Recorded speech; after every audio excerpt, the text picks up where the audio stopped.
Imagine a night, not the night you know, not a night cut by the lights of cities and distant cars. Imagine a true primordial darkness, as it was in the year 1405. An inky, thick blackness, almost tangible, like black velvet thrown over the world. The Adriatic Sea beneath this darkness is not sleeping. It is roaring. It roars like a wounded biblical leviathan, heaving and tossing a heavy, lumbering nef, a merchant ship, on its frothing back as it sails from Alexandria to its home in Venice. The waves, which seem not like water but like liquid, cold lead, rise to the height of 3 men and crash down upon the deck with a thunderous roar.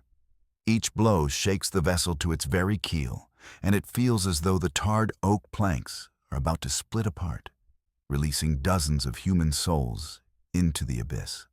The wind, tangled in the tautest string rigging and the single square sail, does not sing. It howls, performing its eternal funeral dirge for those who dared to challenge it. On board, it is hell. Not the metaphorical hell spoken of in sermons, but a real, visceral one. The crew, composed of 50 supposedly hardened sailors, is frantic. Their faces, usually weathered and impassive, are now as white as chalk. Some, leaning over the side, are retching the last of their meager dinner, mixed with the bile of fear. Others, clinging to ropes slick and cold with seawater, mutter prayers, appealing to the Virgin Mary, to St. Nicholas, to St. Mark, and to all the saints whose names they can recall. Their voices are lost in the roar of the elements. In the hold, beneath their feet, lies a treasure, not chests of gold or sacks of diamonds. Something far more valuable, something for which Europe is willing to pay in blood and lives. Spices, sacks of black pepper from Malabar, of fragrant cloves from the Moluccas, of nutmeg from Banda. This cargo, which in Venice will be turned into a mountain of gold ducats capable of buying an entire city quarter, is now just dead weight, pulling the ship deeper with every crashing wave, closer to the seabed. And in the midst of this chaos, this concentrated terror, at the very stern, by the huge, unwieldy tiller that serves as a wheel, stands a man. He seems carved from the same old oak as his ship. His name is Giovanni. He is a pilot. His face, resembling an old battered sea chart, is impenetrable. Every wrinkle on it is the mark of a storm weathered, every crease by his eyes a memory of thousands of hours spent staring into the blinding sun and the impenetrable dark. His eyes, accustomed to the deceptions of the sea, are now, in this starless gloom, searching for any break in the racing, coal-black clouds. He's looking for the stars, not to admire their beauty. For him, these distant, cold lights are not romance. They are the only hope of salvation. They are his ruler, his compass, his only map in this raging hell. Then, for a moment, for just a single heartbeat, the clouds part, and he sees it. The North Star, dim, trembling, but so familiar. And next to it, the faint outline of the constellation sailors call the wagon. It is enough. His mind, working faster than any abacus, instantly constructs invisible lines, calculates angles, determines the ship's position. He knows that somewhere out there, to port a few miles away, the rocks of Istria lie in wait in the darkness, sharp as a dragon's teeth, ready to gut any heedless vessel. One wrong calculation, one star missed, hidden by a passing cloud for an extra minute, and the ship, the cargo, the men, all will be lost. It will become wreckage, illuminated by the morning sun on the indifferent water. All he has is his memory, which holds a map of every curve of this coastline. His experience, passed down from his father and grandfather, who stood on decks just like this on nights just like this. And his eyes, capable of reading the language of the sky and the sea. How? How did people conquer the seas for centuries without radar, without satellites, without GPS? How did they dare to leave the safety of the coast, when trusting their lives and fortunes merely to the glimmer of stars, the direction of the wind, and the color of the water? And how did one simple, almost primitive-looking invention, a small trembling needle that came from the distant and mysterious East, manage not only to change their destinies, but to wipe an entire profession from the face of the earth, turning men like Giovanni into living ghosts, relics of a bygone era? This is the epic saga of the compass, a small device that turned the world upside down, that opened new continents to humanity and allowed the blank spaces on the map to be filled with great empires.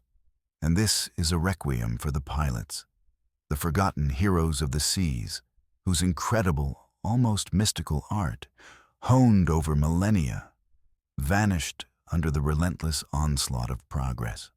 This is a tale of the great trade that moved civilizations and the great discoveries that expanded horizons. It is a story of human dramas played out on tiny wooden shells in the middle of a vast, hostile ocean. This is the narrative of a technological revolution that forever changed our world, making it global. Are you ready to embark on this journey through the centuries? Ready to find out how a single magnetized needle charted humanity's course into the future? Then listen closely. Let us transport ourselves to that world, to the world before that needle began its relentless dance, pointing to the north, to the 13th and 14th centuries. This is an era when Europe, like a bear after a long winter's hibernation, is beginning to slowly awaken. And the centers of this awakening are the port city republics, first and foremost, Venice and Genoa. Look at the Venice of that time. It is not a tourist attraction. It is a boiling cauldron, the pulsating heart of a nascent global economy. Its canals are choked with ships, barges, gondolas.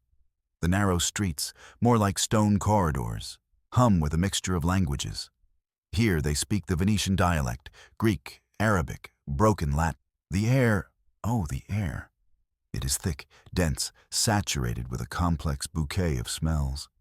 The sharp stench of salt water from the canals, the smell of rotting fish, the aroma of fresh bread from bakeries, and above it all, the subtle, teasing, exotic scent of spices wafting from the enormous warehouses of the Rialto.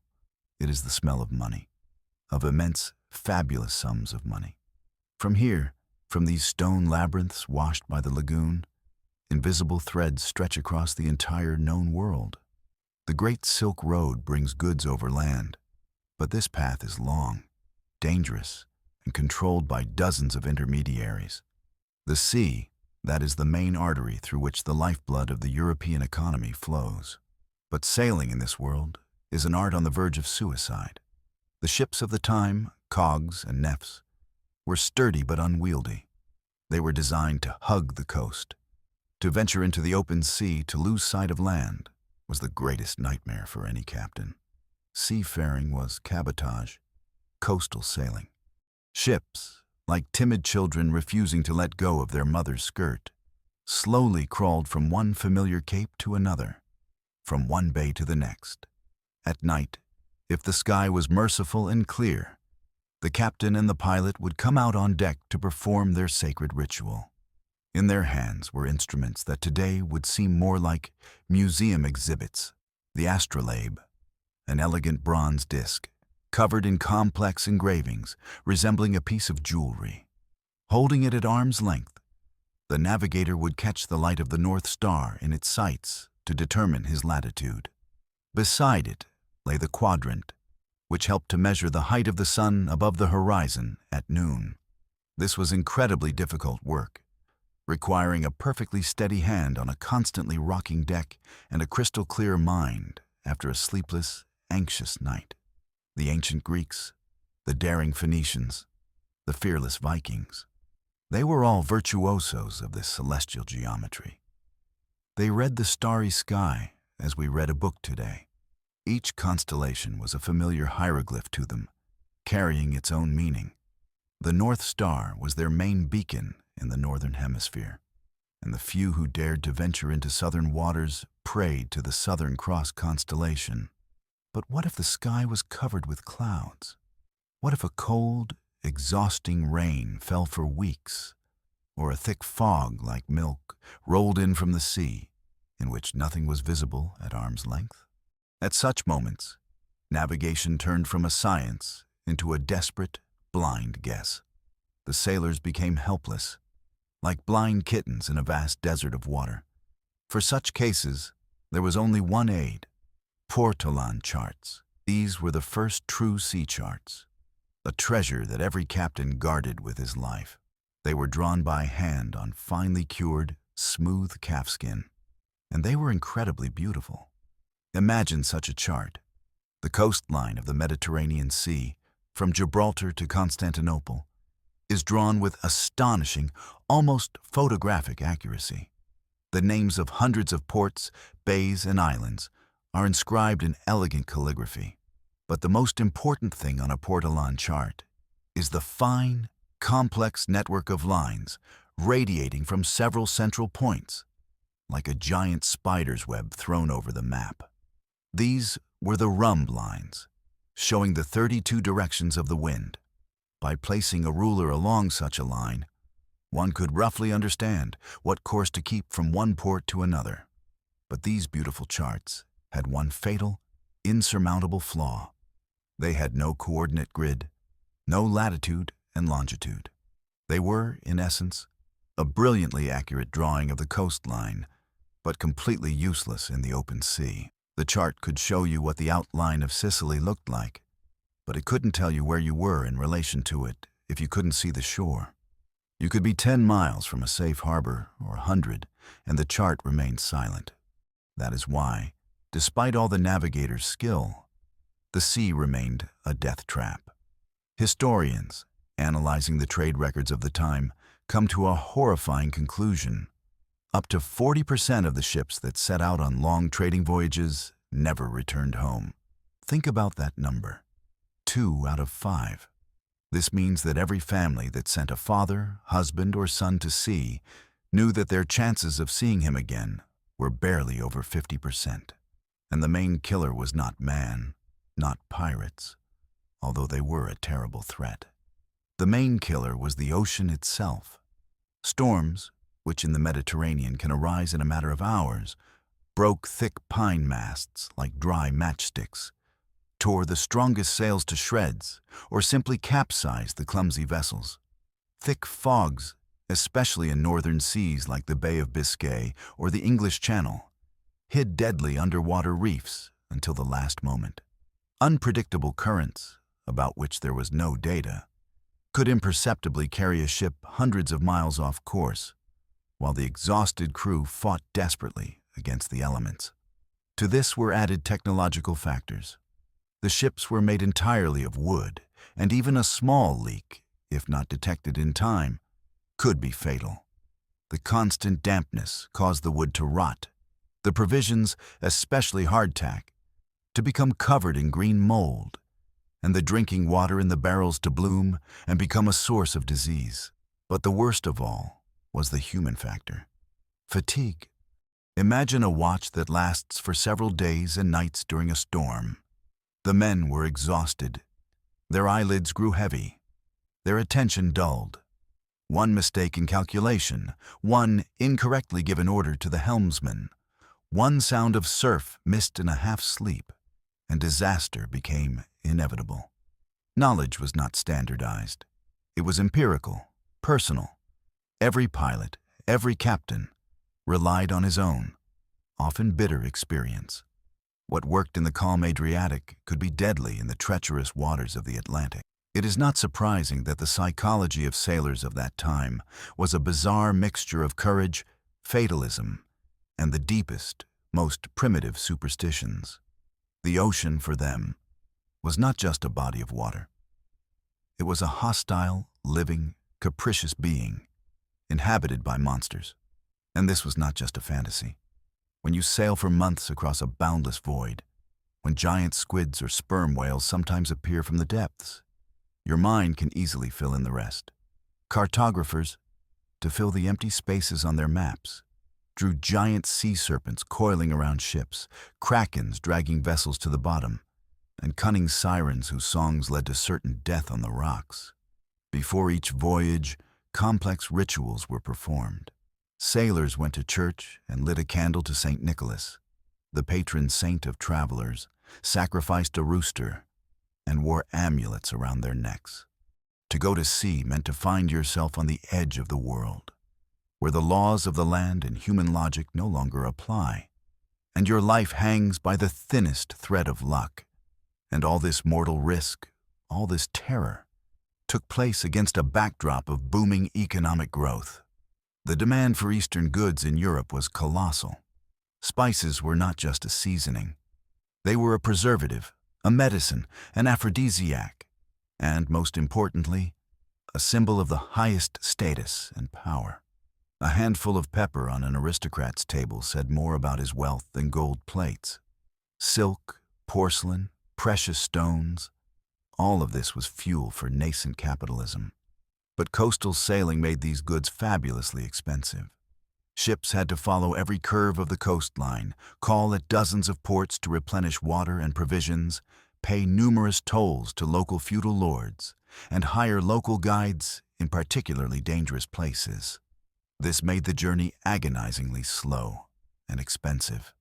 It was these limitations that turned Venice and Genoa, which controlled the key ports of the Mediterranean, into the true superpowers of their time. Their wealth, their luxurious palaces, their works of art were built on this risk and on the skill of their sailors. The whole of society, from the Doge in his palace to the simple craftsman, depended on these sea routes. The wives and children of sailors waited for months, even years, for their return. And every delay, every rumor of a storm in a distant sea carried by a passing ship, struck their hearts with a chilling anxiety. In the absence of reliable instruments, sailors perfected alternative methods of navigation, turning their powers of observation into a true art form. They watched the flight of birds. An experienced sailor knew that certain types of birds, like gannets or gulls, never fly far from land. Their appearance on the horizon was a sure sign that land was near. They analyzed the color of the water. An emerald green hue spoke of shallows, while a deep, dark blue indicated great depths. They studied the seaweed floating in the water, which could indicate certain currents or the proximity of the Sargasso Sea. The direction and character of the waves, the so-called swell, could tell of a distant storm or that there was a large island somewhere over the horizon from which the waves were reflecting. Astrology was inextricably linked with navigation. It was believed that the stars not only pointed the way, but also actively influenced the fate of the voyage. Every departure to sea was coordinated with a horoscope and the position of the planets. Legends and myths were an integral part of their professional knowledge. Stories were passed down by word of mouth about seafarers who found their way home thanks to divine signs, a sudden vision, a prophetic dream, or the appearance of a school of dolphins, which were believed to always show a safe path into port. These stories were not just tall tales. They strengthened the spirit and gave hope in the darkest and most desperate hours. And in this world, where the sea was both a provider and a ruthless killer, where science was intertwined with mysticism, and experience was valued more than gold, there existed a special caste of men whose art was considered the pinnacle of seamanship. These were the pilots. So who were these pilots? The word pilot does not convey the full essence. They were not just sailors. They were living maps, walking encyclopedias of the sea. A pilot was a professional of the highest order who knew a specific, usually small stretch of coastline, be it a bay studded with islands and reefs, a treacherous strait with swift currents, or the confusing delta of a large river, as well as a farmer knows every stone in his field. He knew by heart every rock, both visible and submerged, every shoal that is exposed at low tide, every whim of the current at different times of the day and with different winds. His role was absolutely, vitally crucial. The captain of a merchant ship could be an excellent mariner, capable of guiding his vessel across the entire Mediterranean. But when he approached an unfamiliar port, for example, the entrance to the Venetian lagoon, He was as helpless as a cabin boy. It was at this moment that the pilot would come aboard from the shore, and from the second his foot touched the deck, his word became indisputable law. He took command, and upon his decisions, upon his short, clipped commands to the helmsman, depended the fate of everything. The ship worth a fortune, the precious cargo, and dozens of human lives. A pilot's training began in his earliest childhood.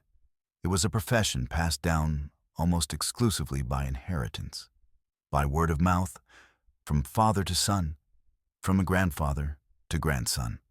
A boy, barely able to walk, would already be out at sea in a fishing boat with his father. He did not learn lessons. He absorbed knowledge. He memorized the contours of the coast, every cove, every cliff. He learned to feel the water under the boat's keel, to predict a sudden change in weather from a subtle shift in the color of the sky or the shape of the clouds on the horizon. He would taste the water to determine its salinity and understand if he was being carried by a current from a river mouth. There was no formal education, no textbooks, no schools. Their knowledge was etched into their memories by generations of ancestors who had lived and died on this very shore. Whether they were the pilots who guided ships through the complex, ever-changing channels of the Nile Delta, the grim, silent guides in the foggy, icy skerries of the Baltic, or the masters who knew all the secrets of the treacherous approaches to the ports of England, they were all united by one thing, an intimate, almost mystical knowledge of their home waters. The life of a pilot was a continuous test of endurance. His work knew neither day nor night, neither good weather nor bad. Often the most dangerous entry into a port, to catch the tide, had to be made in complete darkness or in the midst of a storm, when visibility was zero. He could stand for hours on deck, motionless, peering into the gray curtain of rain, listening to the barely audible sound of the surf, trying to catch that one true sound that told him of the proximity of a safe passage and not of deadly rocks.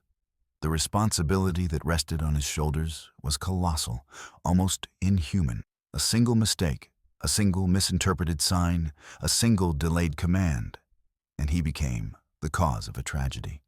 This constant, grueling stress was compensated by high social status and very generous pay. Pilots were among the highest-paid professionals of their time, respected by both merchants and rulers. But they paid for this respect with their peace of mind and risked their lives with every trip out to sea. Old port chronicles preserve stories of the feats of these men. For example, the tale of a Venetian pilot who, in the 1370s, during a sudden hurricane, managed to guide an entire merchant fleet returning from Constantinople through a narrow, boiling strait, saving it from certain destruction on the rocks. Such men became legends in their own lifetimes. Their importance to trade cannot be overstated.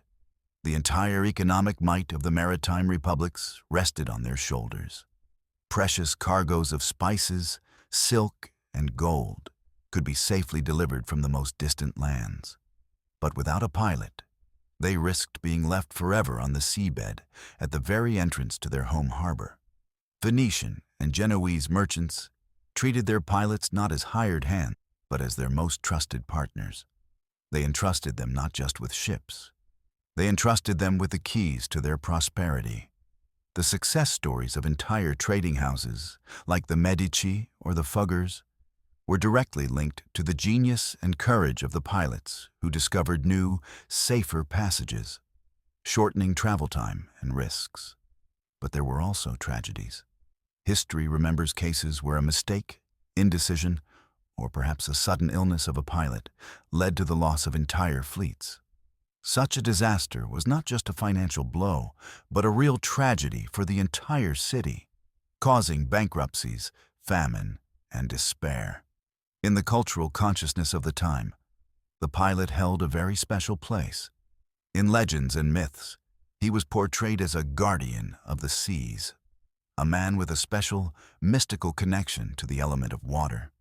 His image was often associated with ancient gods, like Poseidon and Neptune, In medieval engravings, he was often depicted as a stern, bearded sage whose gaze seems to penetrate through fog, darkness, and the very depths of the water. It was a profession of loners, of men accustomed to relying only on themselves, on their senses and their intuition in the most crucial moments. The pressure of responsibility created a special psychological makeup, but at the same time, their lives were filled with that harsh maritime romance that many envied. There are legends, for example, of a pilot who, having lost all visible landmarks in a fog as thick as cotton, ordered the entire crew to maintain complete silence and, with his eyes closed, guided a huge ship, following only the call of the sea, an intuitive feeling based on the subtle changes in the sound of the waves and the echo from unseen cliffs. As mentioned, knowledge was passed down within the family. The profession of pilot was the domain of entire dynasties. In the ports of Portugal, the Netherlands, and England, one could find families where the men had been pilots for dozens of generations. This created a closed, elite caste that jealously guarded its professional secrets from outsiders. It was practically impossible to become a pilot from the outside. One had to be born into this environment, to absorb this knowledge with one's mother's milk, and then for decades to prove one's skill through impeccable service. These men were the living embodiment of all the experience accumulated by humanity in its centuries-long struggle with the sea. They were the undisputed kings of their coastal waters. But from the distant, mysterious, almost fairy tale east, a quiet, imperceptible but all-conquering revolution was already on its way, embodied in a small, trembling, magnetized needle. Before this revolution reached the shores of Europe, it was born thousands of miles away, in a completely different world, with a different philosophy and a different view of nature. The story of the compass begins in China, and most remarkably, it initially had absolutely nothing to do with seafaring. As early as the 2nd century BC, during the powerful Han Dynasty, Chinese sages, alchemists, and soothsayers used the amazing, almost magical properties of lodestone, a naturally occurring magnet they called the loving stone. They created a remarkable device called a sinan, which can be translated as south pointer. It was a spoon artfully carved from a single piece of lodestone, with a massive spherical part and a thin, long handle. This spoon, with its perfectly polished, convex bottom, was placed on an equally perfectly smooth and mirror-polished bronze or copper plate, on which were inscribed the signs of the zodiac, the symbols of the 8 trigrams, and the markings of the cardinal directions. The soothsayer or feng shui master would gently push the spoon. It would begin to rotate on its smooth base and, after a long and slow rocking, its handle would invariably come to rest, pointing directly south. This was not a navigational device, but a ritualistic, mystical one. It was used in geomancy to determine the most auspicious places, harmonious in terms of the flow of Qi energy, for building palaces, temples, and most importantly, the tombs of ancestors. But the fundamental principle itself, using natural magnetism to determine direction, had been discovered. Centuries passed. Chinese civilization developed, and with it, science evolved. By the 9th and 10th centuries, during the Tang and Song dynasties, this principle found a new, much practical application. Chinese scholars, such as the brilliant polymath Shen Kuo, who lived in the 11th century, began to conduct detailed experiments with magnetism. They discovered that an ordinary iron sewing needle could be easily magnetized simply by rubbing it against a piece of lodestone. Thus, the first water compasses were born. It was a simple but ingenious design, accessible to anyone. The magnetized needle, to keep it from sinking, was either threaded through a piece of straw or simply attached with wax to a small wooden float, often carved in the shape of a fish. This float was placed in a bowl filled with water. Freed from friction, the needle would turn freely, and its head would always stubbornly point south. This simple device could now be taken to sea. The huge Chinese trading junks, with their characteristic multi-tiered sails, which sailed on long voyages to Southeast Asia, Indonesia, and even to the shores of India, began to carry these bowls with floating needles on board. This gave them a colossal advantage over other mariners. In cloudy weather, when neither the sun nor the stars were visible, they could continue to hold their course without going astray. The spread of this revolutionary invention throughout the world was slow but steady. Arab merchants, who at that time were the main intermediaries in trade between East and West, conducted a lively trade with China by both sea and land. They were the first to see and appreciate the incredible potential of this device. They quickly adapted the Chinese compass for their own needs. On long and grueling caravan journeys across the endless sands of the Arabian desert, where there were no more landmarks than in the open sea, the compass became an invaluable tool. Along the Great Silk Road, knowledge of the magnetic needle penetrated into Persia, to the scholarly centers of Baghdad and Damascus, and further, into the Levant. Arab seafarers, or mu'allim, who held undisputed dominance in the Indian Ocean, began to actively use the compass in their voyages to India and to the rich ports on the east coast of Africa as early as the 10th and 11th centuries. They were skilled navigators, with a perfect knowledge of the seasonal monsoon winds and the starry sky of the southern hemisphere. But the compass became a reliable insurance policy for them, an instrument that worked always, regardless of the weather. And so, finally, in the 12th and then the 13th centuries, this wondrous device reached Europe. The exact route of its arrival is still a matter of debate among historians. Most likely, it was brought by Italian merchants from the ports of the Middle East, such as Antioch or Alexandria. It is also possible that Europeans became acquainted with it during the Crusades. The first written mentions of magnetic needles in European texts appear during this period.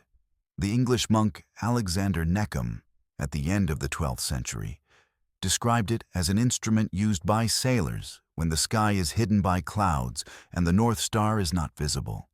But in Europe, the compass encountered a powerful cultural shock.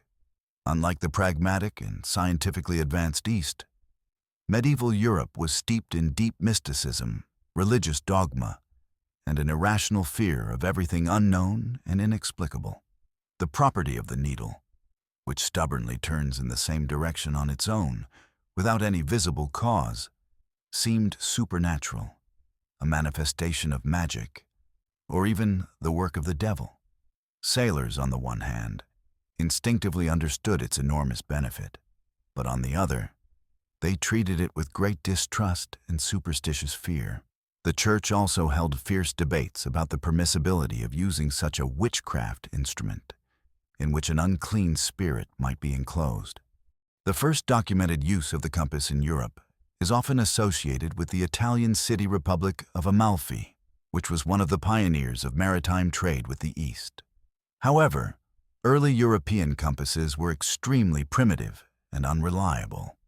Most often, it was still the same magnetized needle, threaded through a straw or attached to a piece of cork and placed in a clay or wooden bowl of water.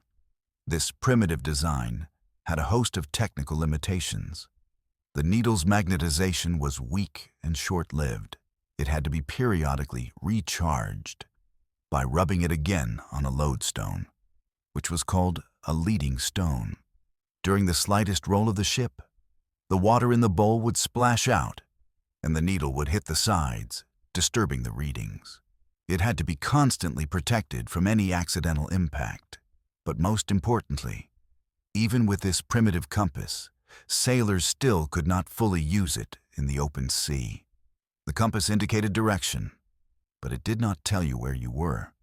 Without charts with a coordinate grid, it was only an auxiliary tool, a supplement to the astrolabe, the quadrant, and of course, the invaluable intuition of the pilot. Sailors were still afraid to venture far from the saving line of the coast. Legends and myths surrounded not only the sea itself, but also the compass.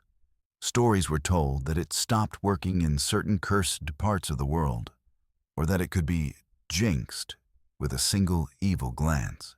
Some learned men seriously believed that in the far north there was a giant magnetic mountain that attracted the needle, and along with it, all passing ships, wrecking them in the icy waters. These myths very accurately reflected the general state of mind. People had in their hands a tool whose principle of operation they absolutely did not understand, and this generated both admiration and a primal fear. But time went on, and the inquisitive, practical minds of Europe worked to improve this mysterious and promising device. An era was approaching when this small needle, trembling in its bowl, would point humanity towards a new world. The 14th century became a true turning point in the history of navigation. It was then, as is commonly believed, in Italy, among those very Amalfitan or Venetian seafarers, that a key, revolutionary improvement to the compass took place. The so-called dry compass appeared. The idea was simple, but absolutely brilliant. Instead of letting the needle float in unreliable and capricious water, it was mounted on a thin, vertical metal pin, allowing it to rotate freely with minimal friction. This entire construction was placed in a round wooden or brass box, tightly sealed on top with a piece of glass, the so-called binnacle box. This simple solution solved the main problems at once. The needle was now reliably protected from wind, rain, and spray. But that was only the beginning. The Italian, and later the Portuguese masters, who competed for dominance at sea, went even further. They attached a lightweight cardboard or parchment disc, the compass card, directly to the needle itself. And on this card was artfully drawn a windrose, dividing the horizon first into 16, and later into 32 points, or rums. Now, the navigator no longer needed to peer at the tip of the needle and roughly estimate the direction. He could immediately see the exact bearing relative to the ship's course, which was marked on the box with a special line. The invention of this improved compass is often attributed by folk legend to a legendary, almost mythical figure, a certain Flavio Gioia of Amalfi, although modern historians doubt that he was the sole inventor. His name has forever become a symbol of this crucial technological breakthrough. The new compass became incomparably more reliable, accurate, and convenient. And in the 16th century, it was equipped with another ingenious device, the gimbal suspension. This is a system of several concentric rings that allowed the compass box to always remain in a strictly horizontal position, even when the ship was tossed from side to side during the most violent storm. Now, mariners had an instrument on which they could completely rely. In any storm, in any fog, at any point on the ocean. It was this improved, reliable compass that became the technological key that unlocked the door to the age of discovery. It is impossible, simply unthinkable, to imagine the daring voyages of Christopher Columbus, Vasco da Gama, or Ferdinand Magellan without this small box on their captains' bridges. It gave them what all their predecessors, including the brave Vikings, had lacked. It gave them confidence. The confidence that, having left the shore for thousands of miles into the frightening, silent unknown, they could hold a steady course and, most importantly, could find their way back. Let us recall Columbus's epic and desperate voyage in 1492. He led his tiny flotillas of 3 ships strictly west across the vast and terrifying Atlantic. His primary navigational instrument was the compass. When, after many grueling weeks of sailing, land still did not appear on the horizon, and the exhausted and frightened crew was on the verge of open mutiny, it was the readings of the compass, stubbornly pointing west, that gave him the strength and the arguments to persuade the men to continue this seemingly insane journey. The compass changed the very psychology of seafaring. The age-old genetic fear of the open ocean began to be replaced by the audacious ambition to conquer it. Transatlantic crossings, the search for a southern sea route to the fabulously rich Indies around Africa, became possible. The world in the minds of Europeans began to expand rapidly, explosively. The economic effect of this was colossal, tectonic. The new sea routes, charted with the help of the compass, were incomparably faster, safer, and more efficient than the old coastal paths. This drastically reduced travel time, lessened the risks of losing a ship and cargo, and consequently made overseas goods many times cheaper. The spice trade, which for centuries had been a virtual monopoly of Venice, became accessible to other, more daring Atlantic powers, primarily Portugal and Spain. The centers of world trade and wealth began to shift inexorably from the Mediterranean to the Atlantic coast.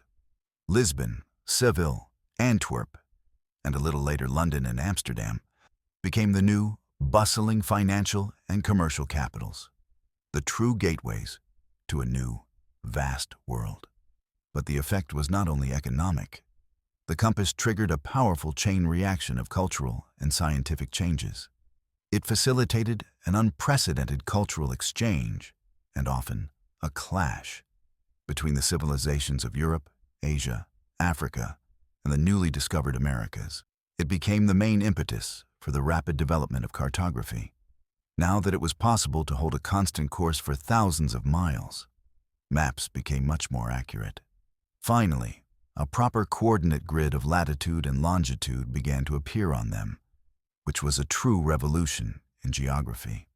The study of the compass itself, particularly of the mysterious phenomenon of magnetic declination, the small but important deviation of the magnetic needle from true geographic north, which had so frightened Columbus's crew, gave a powerful push to the study of magnetism as a fundamental physical phenomenon. But this brilliant medal of revolution had its own dark, bloody side. The compass not only opened new trade routes, it pointed the way for conquerors, slave traders, and colonizers. It became an indispensable tool of European colonial expansion. Armed with steel, gunpowder, and guided by the unerring compass, handfuls of conquistadors like Hernán Cortés and Francisco Pizarro set out to conquer and plunder entire empires. The compass became the cause of fierce struggles for new territories, bloody naval battles, and an unprecedented flourishing of piracy. It drew a new political map of the world, based on the might of the great maritime powers. The world changed irrevocably. It became interconnected, global, and in this new, vast, and rapidly changing world, there was less and less room for the old masters of the sea, for the guardians of ancient knowledge, for the pilots. Their era, which had lasted for millennia, was inexorably coming to an end. The decline of the pilot's profession was not a sudden event, not a single blow. It was a long, painful, and humiliating process for them, in which centuries-old perfected skill gave way to the cold, soulless precision of navigational instruments. The compass was only the first step, the first nail in their coffin. The new, increasingly accurate sea charts, created based on data obtained during the great geographical expeditions, made the knowledge of coastal waters less exclusive and sacred. A captain, with a good chart and a reliable compass on board, could already feel much more confident off unfamiliar shores. Then, in the 18th century, other, even more perfect instruments appeared. The invention of the sextant made it possible to determine latitude with unprecedented accuracy, down to fractions of a degree, and the creation of the marine chronometer, an accurate and reliable clock that did not lose time during the ship's roll, finally solved the age-old, intractable problem of accurately determining longitude.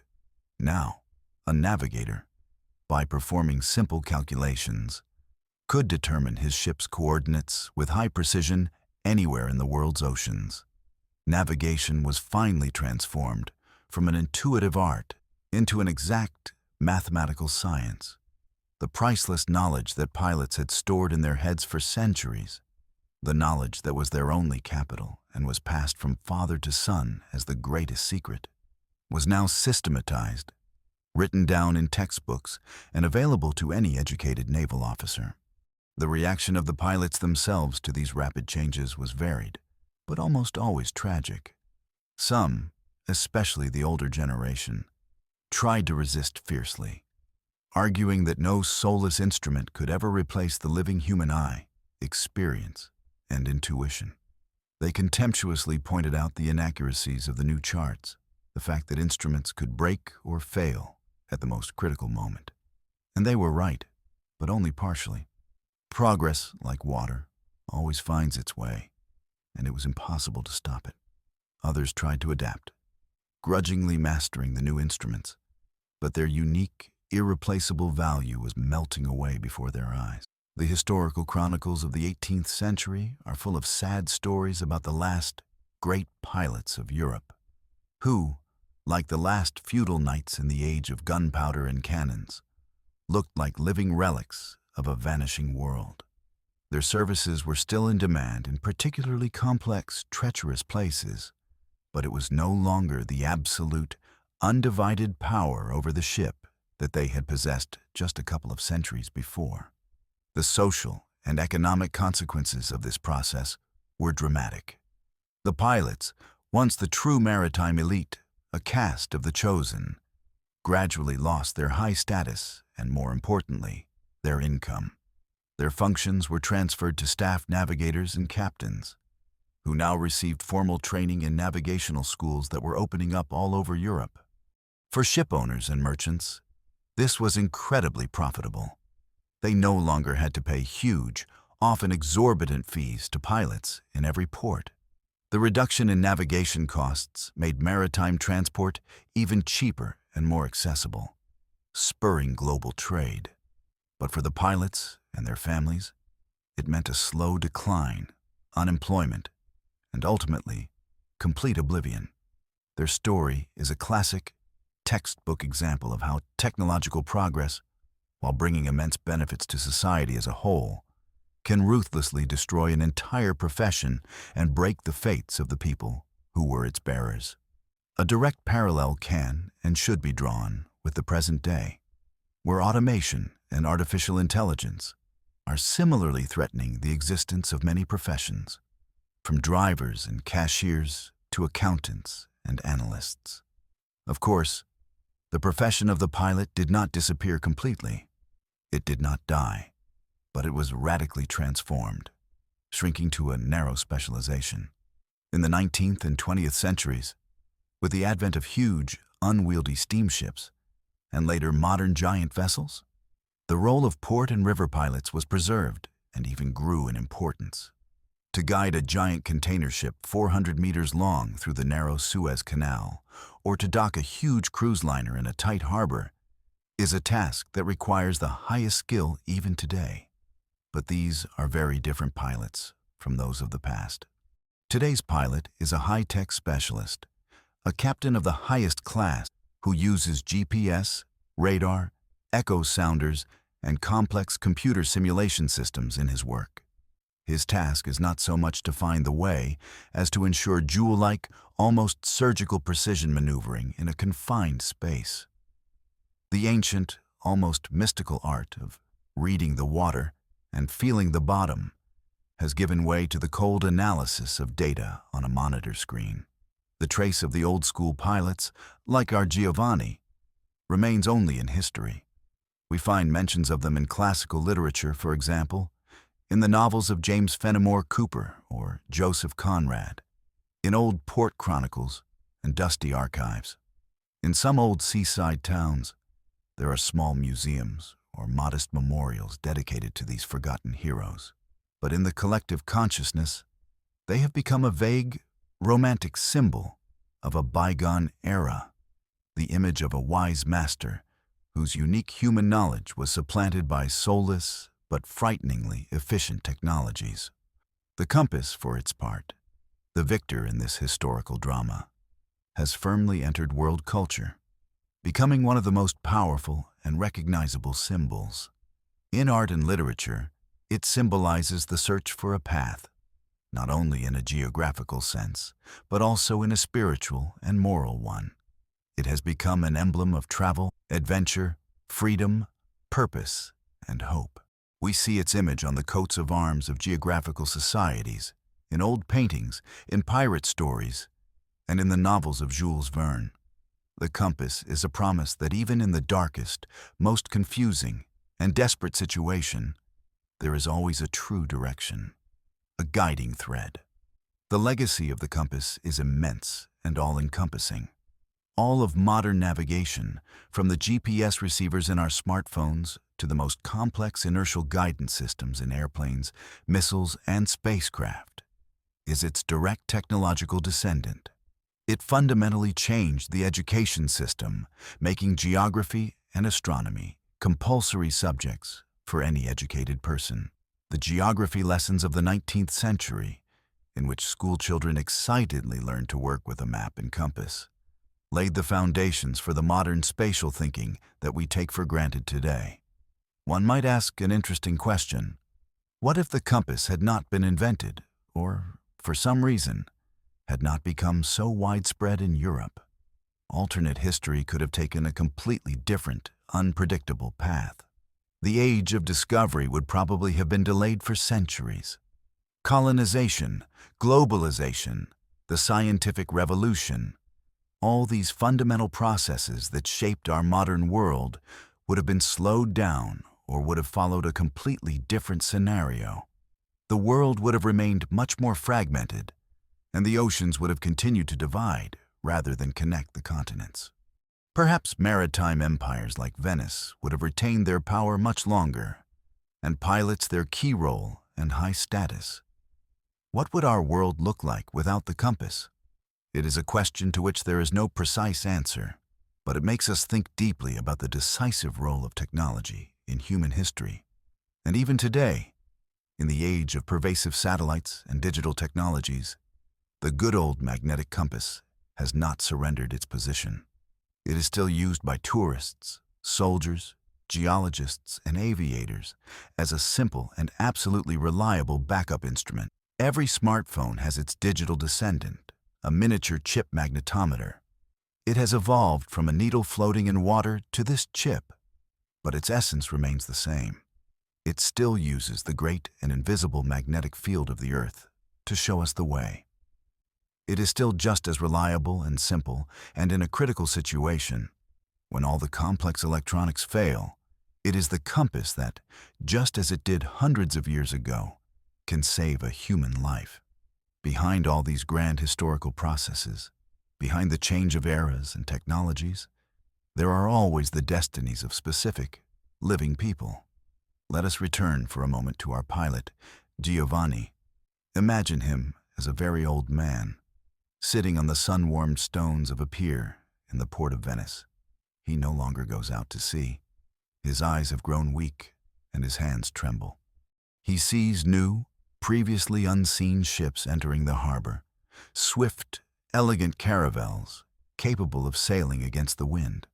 On their decks stand young, self-assured captains who look not at the stars or the color of the water, but at a small wooden box on their deck. They no longer need his services or hire him only occasionally out of pity or old habit. His son did not want to continue the dynasty. "Why, father?" he says. "Why should I spend years learning every stone when I can go to a navigation school in Lisbon and learn everything in a couple of years from books and charts?" Giovanni looks at his calloused, work-ravaged hands, which remember the feel of a storm-chilled tiller, and feels like a stranger, useless in this new, brave world. He sees his art, his life, his legacy, everything he was proud of, become unnecessary, turning to dust. This is his personal, small tragedy, one of the millions from which the merciless fabric of history is woven. The great navigators whose names are forever inscribed in history were also inextricably linked to the compass. In Columbus's diaries, one can find entries full of anxiety and amazement about his observations of the compass needle, about how he first encountered the phenomenon of magnetic declination, and how he had to deceive his crew to hide this frightening fact.